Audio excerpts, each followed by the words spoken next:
brought to you almost live from the Dude in the Basement Studios. Why? Because that's where the good stuff is. It's Sips, Suds, and Smokes with your smoking host, the good old boys.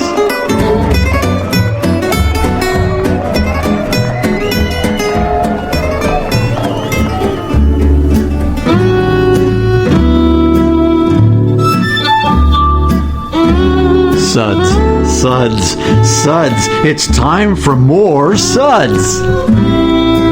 It is definitely time for more Suds, where everything good in life is worth discussing. I am one of your hosts here today, good old boy Mike.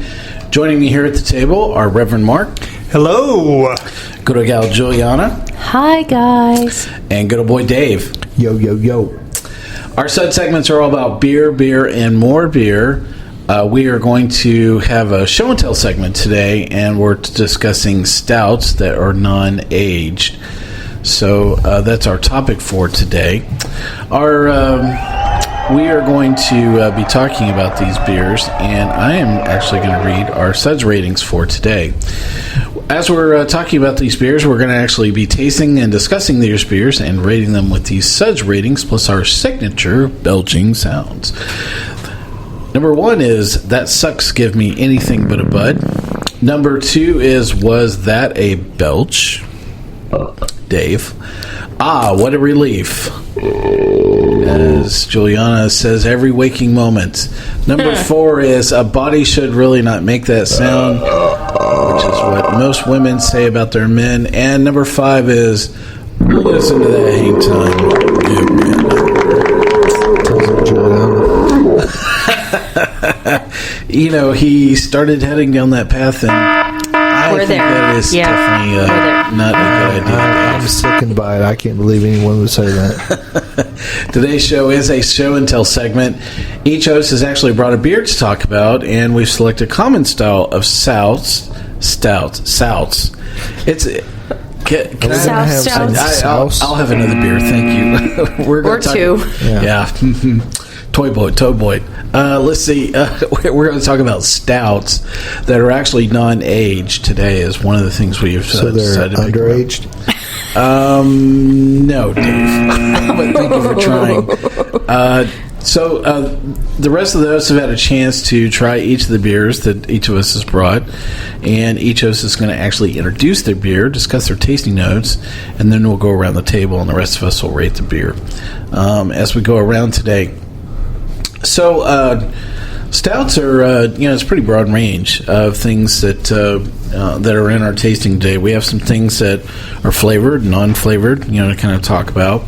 But the one thing that is very consistent is none of this has been barrel aged, so that's one thing we just kind of completely tossed out of the mixes for sure today. So I will tell you about the 4 beers we're going to have today and who brought what. So Reverend Mark brought Prairie Bomb. Boom. Juliana, which one are you going to introduce? The Mexican? Copper Kettle. Oh, okay. The Mexican. Copper Kettle Mexican chocolate stout. Bueno. Si, senor. Me and my Chihuahua voice are going to be talking about the Mexican stout for you today. Juan, he bring a very good beer for you today. So what do you bring for us, Anderson Valley? Is that what you bring, Senor Dave? Si. So we have a stout from Anderson Valley, and I brought a beer all the way from Sweden that we will talk about today. It is it's good. This is very good. Doug's Idjit is that's what we're going to go with. Not Doug's Idjit.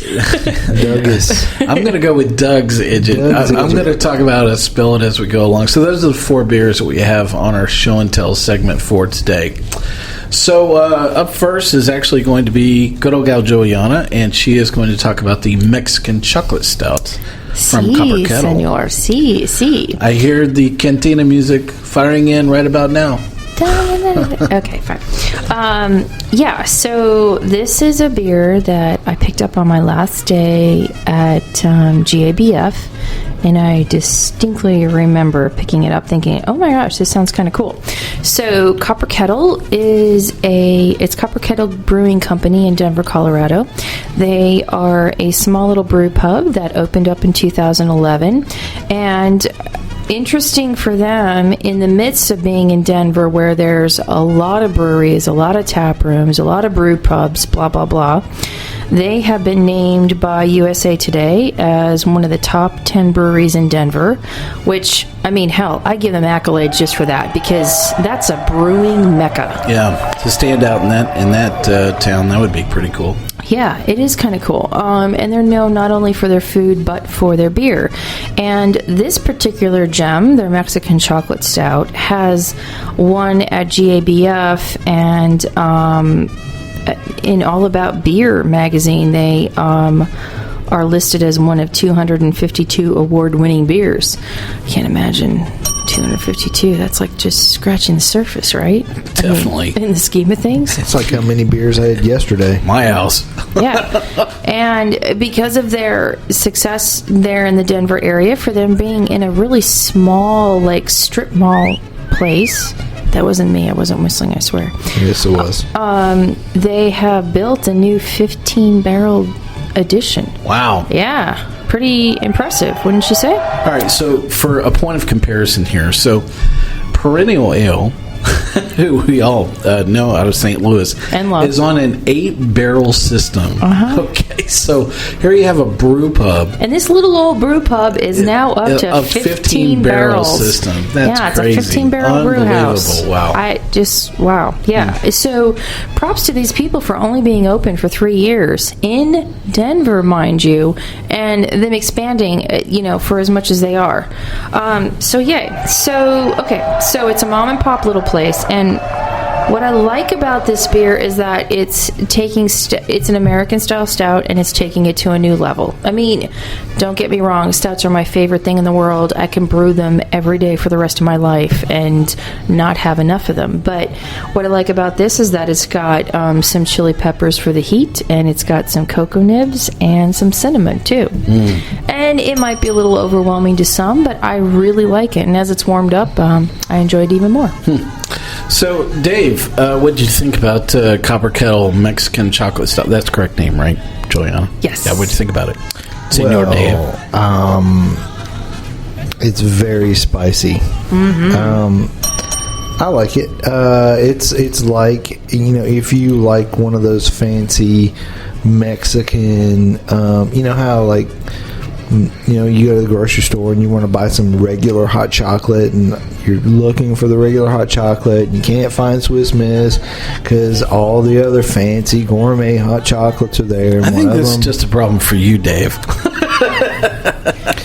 But then you see I thought this Abuelita. was Dave Brown time. Okay. Hello.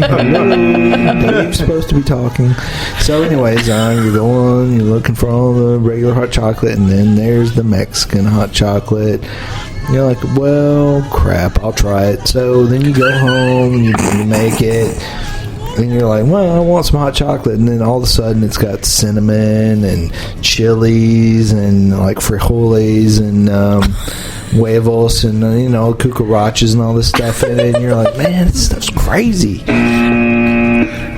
Anyway, no, seriously though, I like this beer. I think it really takes you away from just a regular stout.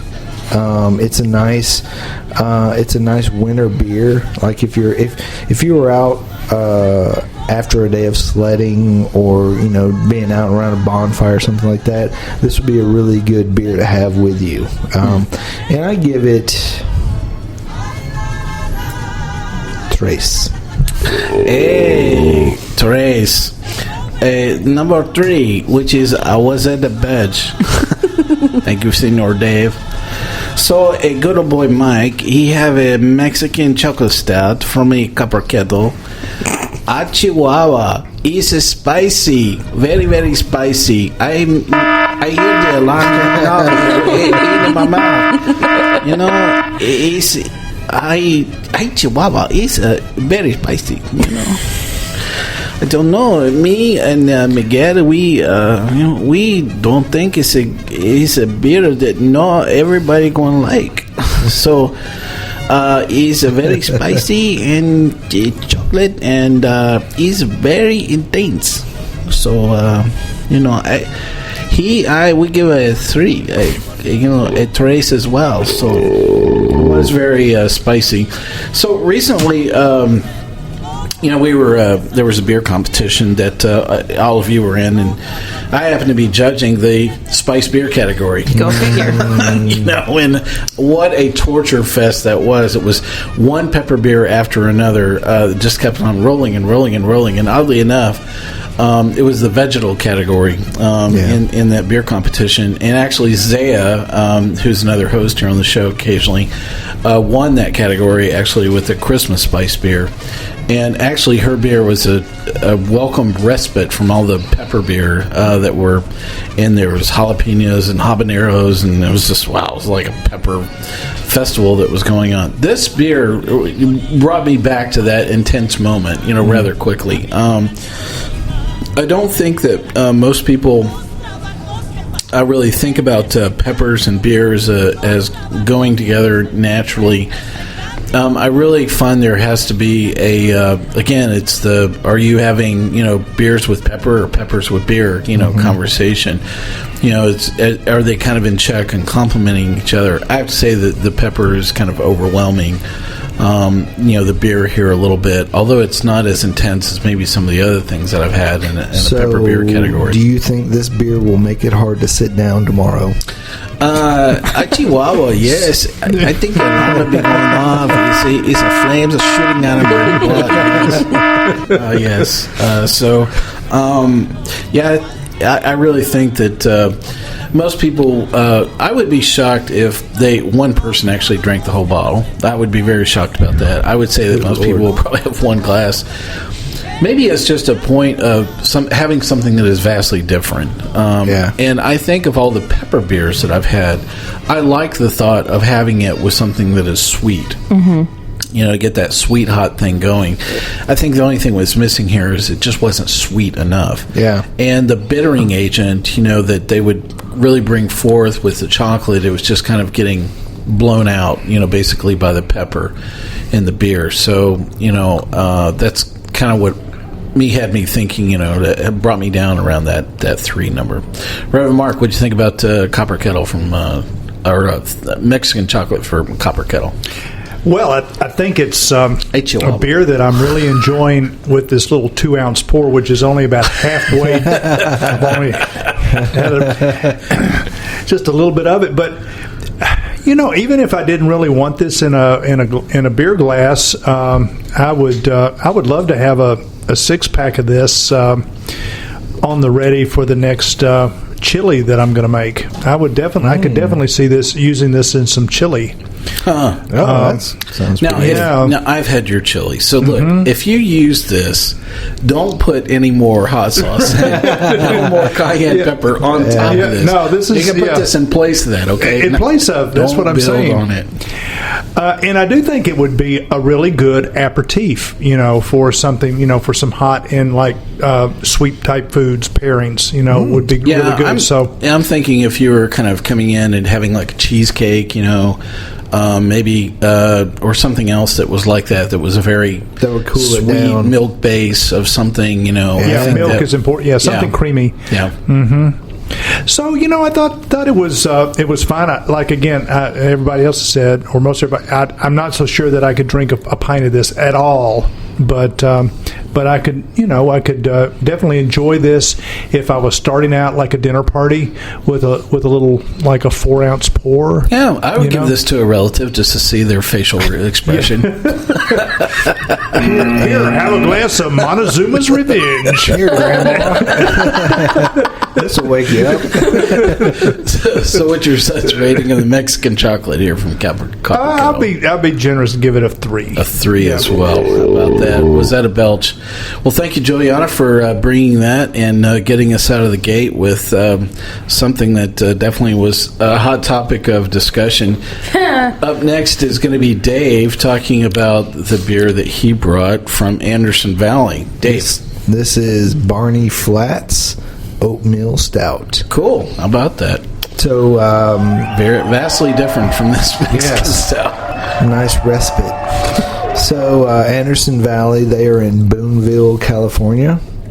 They keep about 40 beers or so on tap, rotating around, or not on tap, but in production, rotating around. So the Barney Flats, which it reminds me of Barney Fife. I love the Andy Griffith Show, but anyways, I like anything with Barney except Barney the Dinosaur. It's very dark, very smooth beer. Nice mouthfeel, but it's not too thick. It's a very even flavored beer, very oaty. Is something I would say about this beer, which, since it's an oatmeal stout, I guess oaty is a good flavor and a good word to say. I think it's a nice beer, and it's actually cooling me down from a previous beer that I had. Whatever. Hey, look, you bring in a Mexican chocolate beer, all right, you're going to take some heat. Get it? Take some heat. Anyways, I really like this beer. I think it's a good... I don't know what the ABV is, but I would almost call it a nice sessionable oatmeal beer or oatmeal stout. I think it's easy to drink, so I would give this a 3. Ooh, okay. So the Anderson Valley, stout that's here is, the tasting notes I wrote on this, Dave, were it was kind of cola sweet and kind of a lot of caramel. And this is kind of like what I would say stout light. This is the beer that's in between, what I would consider the bottom and the best. This is, I don't know, for some reason I feel like it's kind of in the middle of their lineup, at Anderson Valley. I've had a lot of other beer, from Anderson Valley. Great brewery, and a lot of other great beer. Their Goza is just phenomenal. It's right up there with Westbrook's. It's really, really great beer. This, not so much. I just sometimes I have a stout and I have like a standard thing that I write down on it's sweet cola crap. This is not quite in that category. But the thing I can't get out of my head is any Barney song that's echoing in my head right now around this. I don't know who Barney is. I'm sure that I'll lay it in the background, through my discussion here. My Suds rating for Anderson Valley's stout is going to be a 3. Was that a belch? Up next is Reverend Mark talking about Anderson Valley. Well, I'll tell you what, I could drink a pint of this at least right now just to tamp down the flames that we were talking about. Maybe if you pour the Anderson Valley into the Mexican. Here, I'll try that. While you're doing that, I'll do a little side blending here. Ooh, that's like some international treaties. Yes, I know. It's right. But I don't get the cola aspect so much. I just think that it's the stark contrast of going from, just a really robust, very spicy, hot type beer to, a more gentle oatmeal silky beer, which is definitely of a session strength. So it's not the absolute best oatmeal stout that I've ever had, but I think it's pretty good, and I'll give it a 3. 3 as well. Was that a belch? Julieanna, what did you think about Anderson Valley's oatmeal stout here from Barney? Well, considering it came from a purple... I never really... Hello, kids. I was a little underwhelmed by it. Interesting, when you go to Beer Advocate, they rate it really well. And I thought, well, okay, this is cool. I love oatmeal stouts, and I make oatmeal stouts. So, yeah, let's bring it on. And I was a little underwhelmed by it. No offense to Anderson Valley. Didn't burn enough. It didn't burn enough. No, it didn't have enough flavor. Yeah. Oaty, it Not is. Not flavor or bitter. Right. Yeah. Oaty, it is. It's it's very heavy on the oats, but to me, it was a little thin in mouthfeel for what I would expect from an oatmeal stout. So that made it a little underwhelming. I could drink it like anything else, but just a little underwhelmed. Sorry, and I'm giving this a 3. The same. Was that a belch? So, great beer, Dave, and thank you for bringing that for us today. All right. I am going to go next, which is the beer that I brought from Sweden. This is a beer that they like in with the land where they make the cuckoo clocks too. It's good. It's so good. And Inga and I, we get together, we have a bit of beer. I am hoping that I'm pronouncing this correctly. I'm sure that I'm butchering and crossing, 10 different countries with my accent as well. It's Dugges is the name of this brewery. So I'm going to call it Doug's, although you think it is Douglas. So this is actually from a brewery that was started in 2005. The name of the brewery is Mikael Doug Engstrom. And they're really focused on top fermented beers. And they tend to like to use a lot of Chinook in a lot of their beers. So the first time that I had this stout, which is called Idjit, was actually at a Good Belching Zone, which was the Blue Monk Cafe in Buffalo, New York. And great place. And I was there that evening with a couple of folks, good friends that I was working with in the area, and they had this on the tap menu. Never had it before. And they were with me, and they're always looking at me and going, Mike, so what we should have, this evening? And I'm going, well, I don't know, but I'm going to try that stout, while you guys are figuring out the rest. And so they brought me a snifter of this. Just phenomenal. I was so blown away. I was like, wow, this is just, it was so intense, with many things that I think of in a stout. I mean, I tend to think of the balance between dryness and sweetness has to be very, very, right on spot. I think that most stouts really tend to err on the side of being too sweet. And this one had a lot of characteristics that I really enjoyed, the balance between the dryness and the sweetness in this as well. The cocoa bitterness was the other thing that I really, really loved, in this beer that I had it. And I remember as I finished the snifter, I was like, wow, that was fantastic. And then I'm sitting here and I'm looking at my phone where, some other, where I can actually find this beer, and I'm like, I will never find this, Luckily, it was widely distributed in the New York area, and I did find it at a bottle shop that was there, but I've looked into finding this in some other places, and you asked me where I got this, before we came in here and flipped the mics on, and I actually picked this bottle up in North Carolina, at Best Way, of all places. Great place in Greensboro, North Carolina, really great bottle shop, really love them there, and so I believe that you can find this. Again, a really great brewery. I really love this beer just because of the exceptional balance that's in it. And I think that it's kind of what I would consider a go-to imperial stout when people go, what's kind of your reference? When you think about imperial stout that's not made in the U.S., this would probably be one of the ones that I would probably hold up in the top 5. Reverend Mark, what did you think about this beer that I brought? I liked it overall. You mentioned the Chinook hops. I have to say for myself that I find with Chinook that it's a great bittering hop, but if you use too much of it, it tends to have some off flavors and off aromas. But it wasn't overly so with this, but I could still kind of pick up on that. It also reminds me of a really, really big milk stout with a little twist of chocolate at the end. So it does have that kind of that sweet and somewhat dry, well finished kind of left hand kind of style on squared or on steroids. So I find it to be a really interesting interpretation of the imperial stout. I can't say that it's my absolute favorite, but I think I would probably like to have another glass.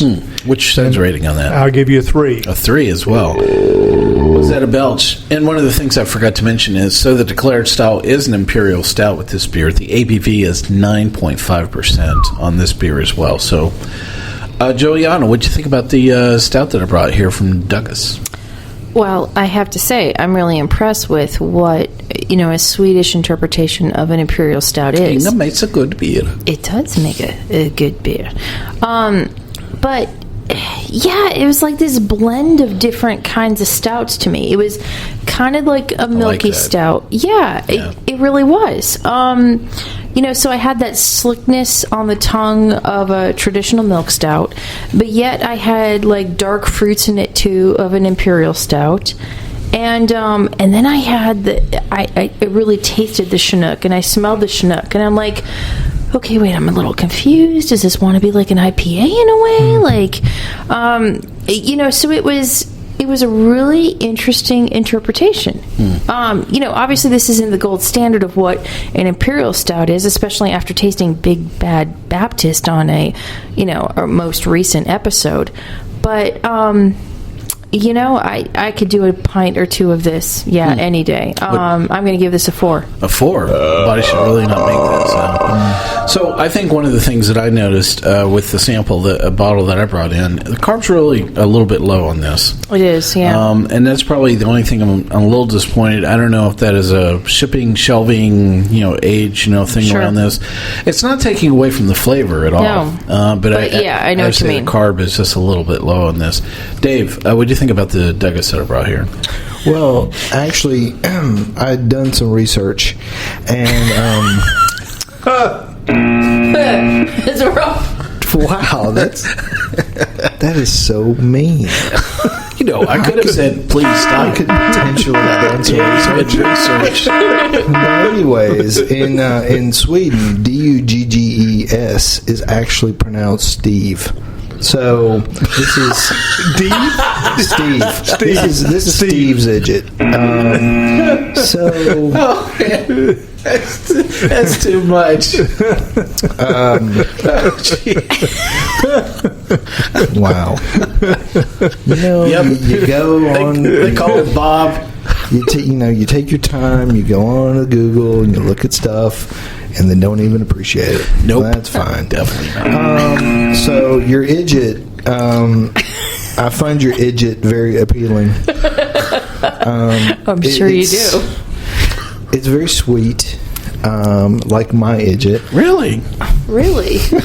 You find this sweet, really? I do. There's a little sharpness at the front, but I think at the end there is this certain. It's almost like you brew a really big beer. It's cocoa sweet. It's not cola sweet, though. Right. Yeah. It doesn't. It's almost like it didn't ferment all the way out. Even though it's like 9.5%, it's like they started with such a huge grain bill that the yeast could not pull everything out. So, like they did add a lot of some sort of unfermentable sugar to it.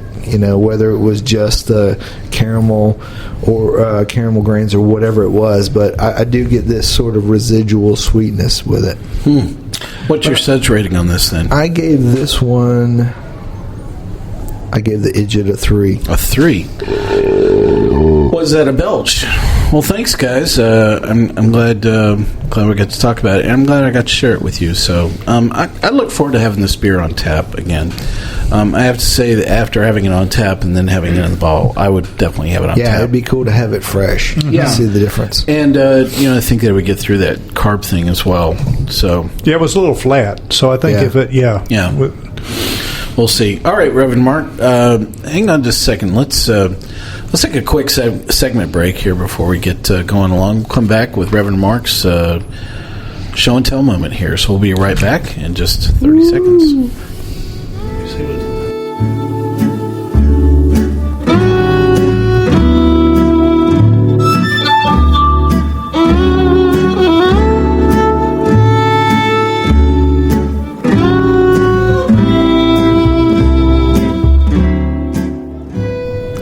Hey, thanks for coming back on Sips, Suds, and Smokes. This is a show and tell segment.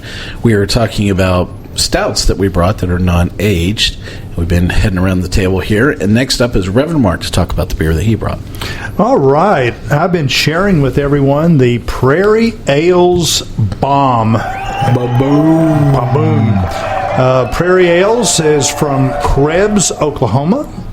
And this particular one, the Bomb, is an imperial stout layered with chocolate and cocoa, vanilla bean, and ancho pepper, which we've had a pepper beer earlier. But this one though, I think the ancho is a good choice because I get a little of that green twang in there, but it's not, the heat's not too intense, but it just kind of melds in there with especially the cocoa and the vanilla bean. So kind of interesting. This beer, though, is huge. It's kind of like it's a black hole of an imperial stout that you may find the gravitational pull to be too intense to resist. It'll just take you under. You cannot resist its gravitational pull. I feel like I'm in a movie trailer. You should be. Coming on next week, your beer is going to take you into the black hole of stouts. In the year 2014. Beer. Yes. Take this with you to the next showing of... well, people do consider Oklahoma a bit of a black hole, so... I'm feeling a Monty Python bit coming on here just at any given moment. I swear. I'm sure by the time we get to Dave, that's my bet. Anyway. Well, it reminds me maybe of that movie just recently with Daniel Day-Lewis, There Will Be Stout. Wow. No country for old stouts. Yeah. Anyway, back to the beer. So, but this beer embodies some interesting contradictions. That is, it's oily, but it's not slick. It's extremely dark, but it's not bitter or astringent. It'll stain your teeth, no doubt, but, you know, who's watching? It's just us here. I pick up definite notes of coffee, molasses, dark chocolate with a little bit of vanilla aromatic, and I think just all that combined makes a long night with a snifter worthy of 2 short stories of your author of your own persuasion. I would choose Jim Harrison myself, and maybe a Maduro dark wrapped cigar. So, for me at least, this one was most impressive with a score of 4. Wow. How about that? Body should really not make that sound. Julieanna, what do you think about Bomb from Prairie Ale? This is a really interesting stout. Thank you, Reverend Mark, for bringing this. So, you know, it's got some heat, like my Mexican chocolate. A little bit more American than my Mexican chocolate. There is a bit of a slickness to the tongue that I would expect, but really just interesting flavor because as you smell it, it's very subtle, you know, but it definitely comes and grabs you, you know, once you take a taste of it. Would I want a lot of this? Probably not, because it is, you know, rather potent in its own way, but very, very interesting beer. I'm going to give this a 3. A 3. Instead of belch. Dave, what do you think about Bomb from Prairie Ale? Well, let me just say that I am so glad we finally did a show about underage stouts. I think that is a subject that no one has really touched on before. Oh, wait, my notes say unaged stout. Sorry. Anyway, so the Bomb from Prairie is really, really good. The ancho chilies, I'm kind of with Mark on this. I think that really distinguishes the flavor. You know, the vanilla and the chocolate are good, but that kind of green pepper taste that kind of goes on the back end of it, I think that really is what rounds it out. I really like this beer, and I gave it a 4. 4. Body should really not make that sound. Well, so the Bomb here from Prairie Ale was... so I must confess, this is a beer I've had several times, and... you know, if anything, I really like that this represents a measure of accomplishment for Prairie Ale itself.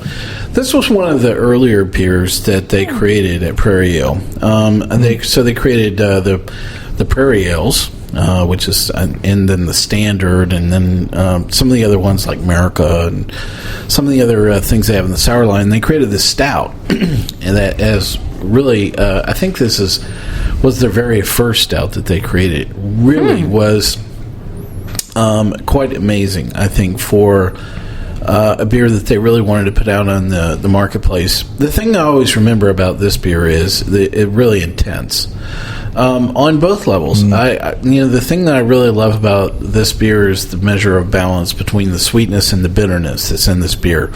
And there's a kind of a bit of a layering effect that goes on. The ancho chili that's in the description, I don't get it. I've never tasted that in this beer. But, as far as, just the incredible balance that's there, and it almost feels like you're eating like a 3-layer chocolate bar, because there's different types of bitterness that kind of hits you as you're enjoying this as well. There's like an intense bitterness that hits you, and then there's something kind of in the middle, and then there's a different kind of bitterness that's on the finish and on the back end of this as well. And so it's all of these elements of quality and complexity that kind of comes around.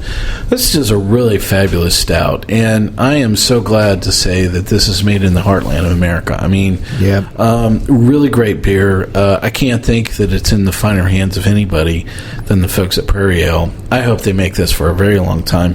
The only thing I'm disappointed about this is the bottle is empty. I'm going to give Prairie Ale's bomb a 4.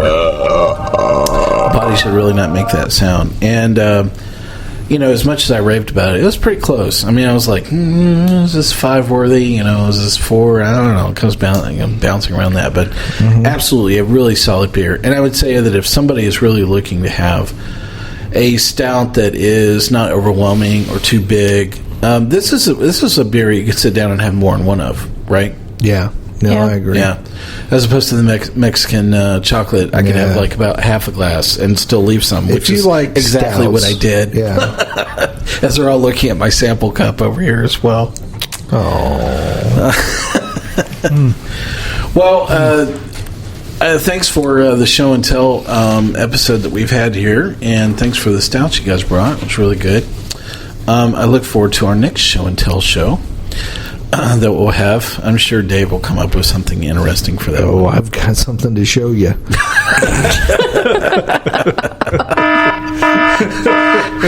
Man. But you won't want to tell about it. We've been banned from another state yet once again, folks. Thanks, I appreciate that. Well, it's been really great stuff. Let's wrap up our episode for today. Thanks to all of our listeners here on Sips, Suds, and Smokes. You can catch all of our episodes online on iTunes, SoundCloud, PRX, TuneIn, Stitcher, YouTube, Uncle John's Basement, and Spreaker, our native media host. Our terrestrial radio stations are always going, Chihuahua, put the beer out, and they're always choosing to still pick us up. If you'd like to hear this beer on your favorite radio station, send them a note, send them a fire extinguisher, and copy us as well. You can reach us online anytime at info@sipsudsandsmokes.com. And if you want to tell me how much you love me and my performance on the show, or not, or what a jerk I am, please reach out to Leave the Cork In at sipsudsandsmokes.com. Excellent. Thanks, Dave. Listen, our daily tasting notes flow out on Twitter every single day. Our handle on Twitter is @SipSudSmokes. Our Facebook page is always buzzing with lots of news. Listen, if you're listening to us online, do us a favor. Take the time to rate this episode on wherever you're listening to us. That's a really big help to us. It helps us get to the top of a lot of search engines, and we actually get to see your feedback as well, so I really appreciate that. I want to thank my co-hosts for being here. Reverend Mark, thanks for joining us. May the beer angels be with you. We'll give that one a good one. And good old gal Julieanna, thank you for being here. cheers, everybody. And good old boy Dave, thanks for being here. Hey, leave that cork in. Absolutely. I want to ask our listeners to join us once again. This is good old boy Mike asking you to keep on sipping.